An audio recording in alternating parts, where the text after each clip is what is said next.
सूर्य भारद्वाज और आप इस समय ग्राउंड मीडिया देख रहे हैं। लगातार तमाम तस्वीरें किसान आंदोलन से जुड़ी खबर आप सभी के सामने लेकर के आने लग रहे हैं। भाई पूरे विश्व की नज़र इस आंदोलन के ऊपर, जो किसान आंदोलन लगातार एक महीने से दिल्ली के ऊपर किसानों ने लाखों की संख्या में कूच कर रखा है और हर बॉर्डर चारों तरफ से किसान बैठे हैं लाखों की संख्या में, लेकिन सरकार टस से मस नहीं कर रही है। हमारे साथ जो हरियाणा के प्रदेश अध्यक्ष हैं किसान सभा के फूल सिंह सेवकों इस समय मौजूद है। सबसे पहले तो राम राम, नमस्कार जी। राम राम जी, आपको भी नमस्कार। अच्छा, मैं ये कहना चाहता हूँ कि भारत सरकार की तरफ से बीजेपी के नेता बार बार एक बयान दे रहे हैं कि हम केवल जो कृषि अध्यादेश है उनके अंदर संशोधन करना चाहते हैं, संशोधन करेंगे, इनको रद्द नहीं करेंगे हम। जब बार बार वो बयान दे रहे हैं, फिर ये आंदोलन कितना लंबा चलने वाला सर? ऐसा है कि बीजेपी के नेता क्या कहते हैं, उनका किसानी से कोई वास्ता ही नहीं जी। यहाँ हरियाणा में भी आप देख लो, खट्टर इसका किसानों से कोई वास्ता नहीं। जी जी। खट्टर की पोल खुल गई, इसने रास्ता रोकने की कोशिश की। हरियाणा के किसानों ने, पंजाब के किसानों ने उसको फेल कर दिया और खट्टर के मुंह के ऊपर तमाचा मारते हुए यहाँ तमाम बैरिकेडों को तोड़ करके आज किसान दिल्ली पहुंच गया है।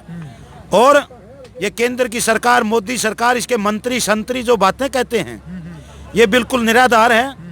ये सुझाव जो मांगते हैं ये इनकार कर दिया सभी लोगों ने।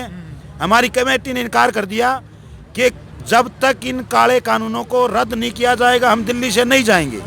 सुधार की इसमें कोई गुंजाइश ही नहीं है, क्योंकि ये तीनों कानून अपने आप में जुड़े हुए हैं और इन तीनों को खत्म करने से ही बीमारी कट सकती है। इसमें जो पहला कानून है वो खरीद फरोख्त का है, मंडियों पे कब्जा करने की है, खरीद प्रणाली पे कब्जा करने की है। दूसरे कानून में स्टॉक करने की है, काला बाजारी करने की है। उसके लिए अंबानी अदानी ने यहाँ स्टोर बना लिए हैं और ज़मीनें खरीद ली हैं। और तीसरा फिर ज़मीनों के ऊपर डाका डालने की है। कंपनियाँ आएंगी, अपने तरीके से फसल भिजवाएंगी, अपने तरीके से खरीद करेंगी और उनके अपने तरीके से उनके ऊपर शर्तें थोपेंगी। और कितनी भी वाहियात किस्म की शर्तें थोप दें, किसान को अदालत में जाने तक का भी हक नहीं होगा। तो एक प्रकार की ये किसान की गुलामी का रास्ता तय होगा, क्योंकि हम पहले भुगत चुके हैं। हमारे देश के अंदर खाद के कारखाने बंद किए, हमारे देश के अंदर दवाई के कारखाने बंद किए, खेती बाड़ी के जो विश्वविद्यालय थे उसमें खोज रिसर्च थी उसको बंद किया और ये कहा कि बाहर से बीज मंगवाएंगे सस्ता मिलेगा, कंपनियों का बीज, बाहर से हम खाद मंगवाएंगे।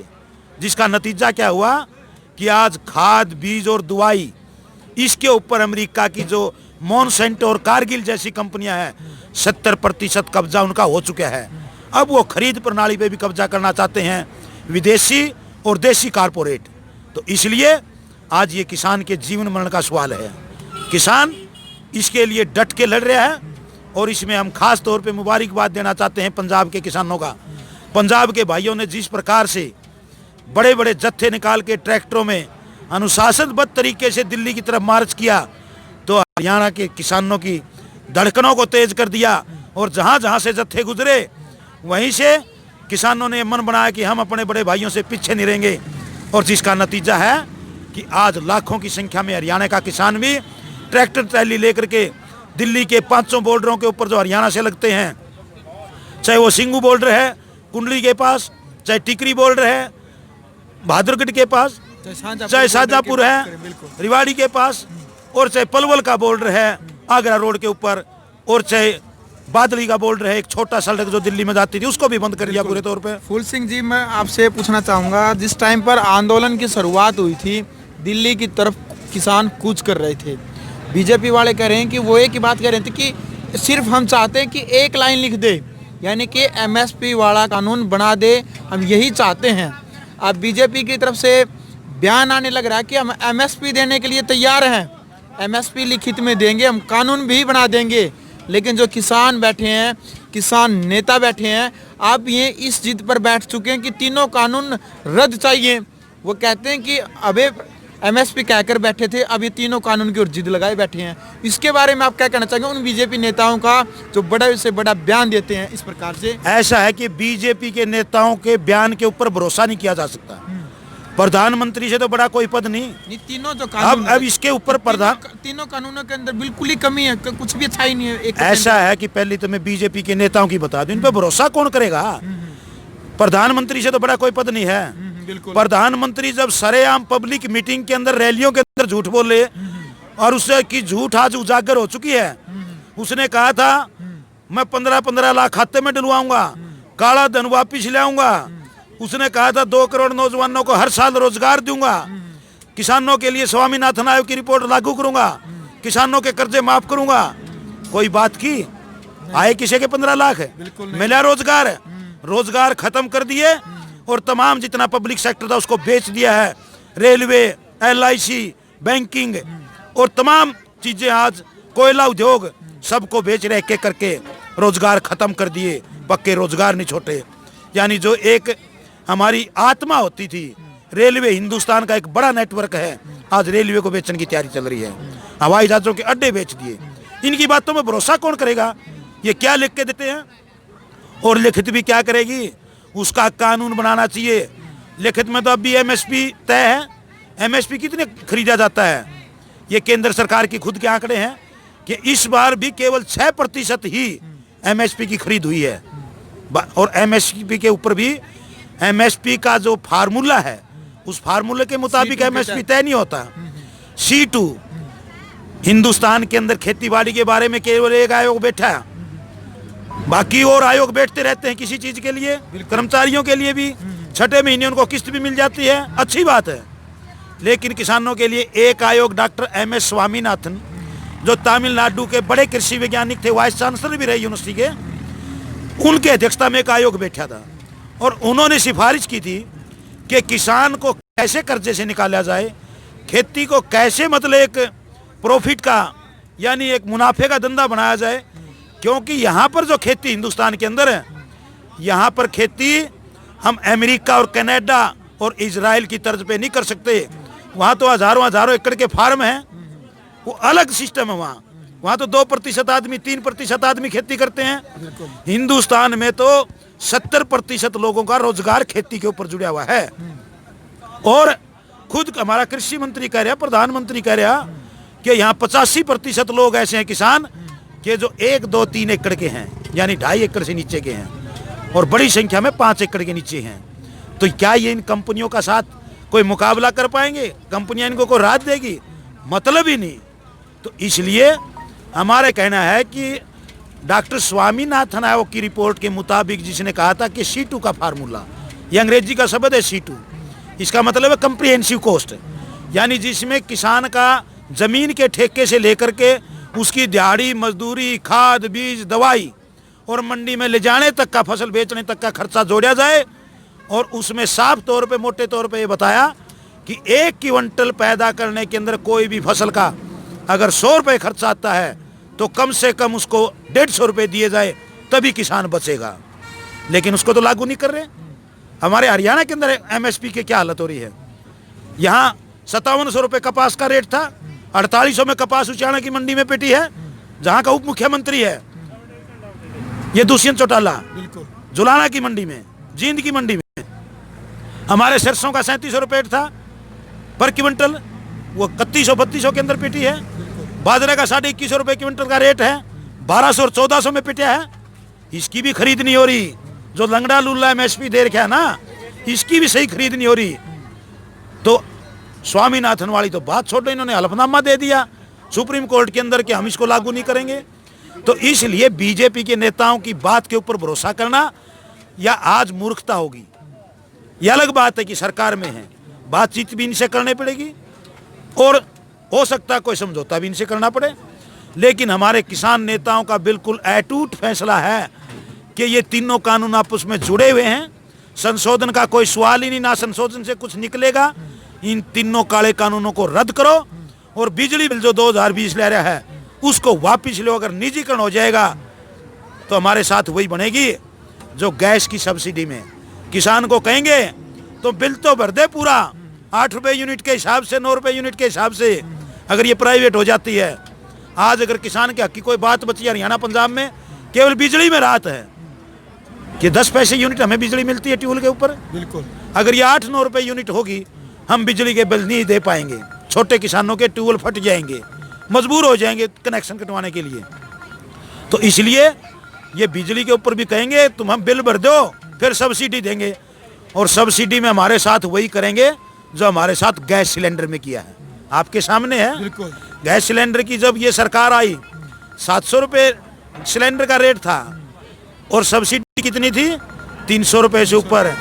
आज सब्सिडी खाते में कितनी आती है 3 रुपये 5 रुपये। तो ये लूट मचा रखी है। यही हमारे साथ तेल में हुआ। पूरी दुनिया के अंदर अंतर्राष्ट्रीय बाजार में जो तेल की कीमतें हैं वो पानी की कीमत से कम आ गई, लेकिन यहाँ तो नहीं घटाया। यहाँ मंत्री कमीशन खाते हैं और कंपनियां मालो माल होगी। जबकि उस टाइम पर भी ये कहा गया था कि तेल को अंतर्राष्ट्रीय बाजार से जोड़ दिया, जब वहाँ रेट घटेंगे यहाँ भी घट जाएंगे, वहाँ बढ़ेंगे यहाँ बढ़ जाएंगे। आज अंतर्राष्ट्रीय बाजार में तो घट के और यहाँ लगातार बढ़ रहे हैं, जिससे किसान को आज डीजल, और केवल किसान को डीजल नहीं, क्योंकि तेल की कीमतें बढ़ती हैं तो इससे महंगाई बहुत बढ़ती है, और वो महंगाई आज पूरे समाज को मार रही है। क्योंकि आना जाना, माल का ढोना, तमाम चीज़ें ये डीजल के ऊपर आधारित रहती है। हमारा ट्रांसपोर्ट का सिस्टम है, जो बसीज का सिस्टम है, जो तमाम किराए बढ़ रहे हैं, महंगाई बढ़ रही है। तो इसलिए बीजेपी का तो ये सब लोगों ने पहचान लिया। केवल चंद स्वार्थी लोगों ने, जिनका किसी एमएलए मंत्री के साथ कोई संबंध है, सोचता है कि तेरा कोई काम निकल जाएगा, या कोई ठेके पेके लेता है, कमीशन खोरी करता है, उनको छोड़ करके आम जनता समझने लगी। और ये पहली बार हुआ है कि बीजेपी की राजनीति उगाड़ी होगी, जो जाति और धर्म के ऊपर समाज को बांटती थी। आज किसान, चाहे मुस्लिम हो, चाहे सिख हो, ईसाई हो, चाहे हिंदू हो, सब अपने आप को किसान मान करके ऐसा भाईचारा जोड़ रहे हैं। हम तो दिल्ली में 1 महीने से वहाँ बैठे हैं और देख रहे हैं कि कितने दिल से भाईचारा हो रहा है। ये बहुत बड़ी बात है।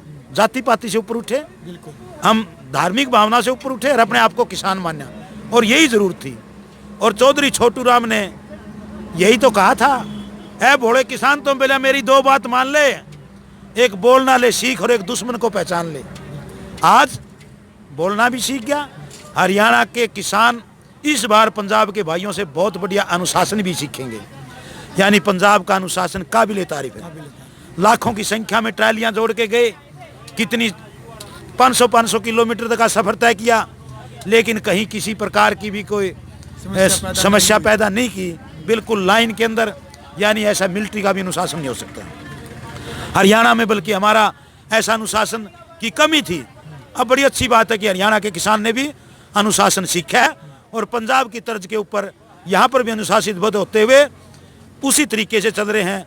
और लाखों किसान दिल्ली पहुँच चुके हैं और बिल्कुल मान सम्मान से, प्यार से वहाँ बैठे हैं, और अपने घरों में संदेश दे रहे हैं कि हम तब तक वापस नहीं आएंगे जब तक कि ये काले कानून वापस नहीं होंगे। बिल्कुल। चलिए फूल सिंह जी, हरियाणा की जो जिम्मेदारी आपके ऊपर है, किसान सभा के आप अध्यक्ष हैं हरियाणा के, क्या आप हरियाणा के जो किसान हैं जो अभी तक भी टिकरी बॉर्डर पर नहीं पहुंचे हैं, कुछ मतलब उनके अंदर मलमलाट रह चुका है, क्या आप उनको संदेश देना चाहेंगे? ग्राउंड ऐसा है कि शायद आपके पास ये सही जानकारी नहीं है जी।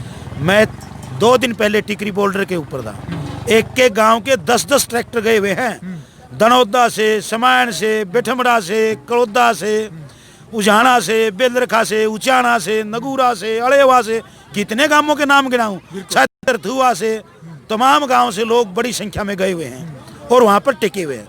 कुछ लोगों को मजबूरी में, हमें खेत में पानी भी देना होता है, किसान को घर में भी कोई हारी बीमारी मजबूरी होती है, कोई शादी वादी होती है, आना पड़ता है, लेकिन उसके बदले में फिर चले जाते हैं। बड़ी संख्या में पहुंच रहे हैं, टिकरी बॉर्डर भी पहुंच रहे हैं और सिंगू बॉर्डर भी। और आपको मैं ये भी बता दूं कि जो बादली वाला बॉर्डर है वो केवल हरियाणा वालों ने लगा रखा है, और जो ये राजस्थान वाला बॉर्डर है, जयपुर वाले पे कल 3000 किसानों का जत्था महाराष्ट्र से पहुंच चुका है।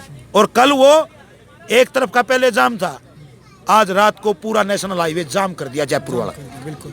और कल हमारा एक जत्था हिसार जिले से, जिसमें सैकड़ों वाहन जाएंगे, हिसार और भिवानी और कुछ फतेहाबाद के, हमने साथियों को कहा है कि सिंगू और टिकरी की बजाय, क्योंकि यहाँ बहुत भीड़ हो चुकी है, उस बॉर्डर पे पहुंचे। कल एक हमारा जत्था हिसार से, हम सुबह जाएंगे, उसको रवाना करके आएंगे सैकड़ों साधनों के साथ। शाहजहाँपुर बॉर्डर पे जयपुर हाईवे के ऊपर पहुंच रहा है। बिल्कुल। तो आप देख सकते हैं तमाम जानकारियाँ ग्राउंड मीडिया के माध्यम से लगातार आप सभी के सामने हम लेकर के आते हैं। बीजेपी के जो नेता बार बार बड़े बड़े बयान दे रहे हैं, आंदोलन को कमज़ोर करने का प्रयास कर रहे हैं, क्योंकि वो बार बार कहते हैं कि कानून जो तीनों कानून है वो किसानों की भलाई के लिए। तो किसान सभा जो हरियाणा के प्रदेश अध्यक्ष हैं, जिस प्रकार से इन्होंने बताया, क्या नुकसान होने वाला केवल किसानों के लिए नहीं, यह हर वर्ग के लिए नुकसान होगा इन कानूनों का। चाहे मजदूर वर्ग की बात करें, चाहे किसी भी वर्ग की बात करें, उनके लिए नुकसानदायक होंगे जो तीनों कानून है। आप इस वीडियो को ज़्यादा से ज़्यादा शेयर करें। ग्राउंड मीडिया के लिए मैं जब भारद्वाज। राष्ट्र निर्माण की जानकारी के लिए ग्राउंड मीडिया चैनल को सब्सक्राइब करें और शेयर करें।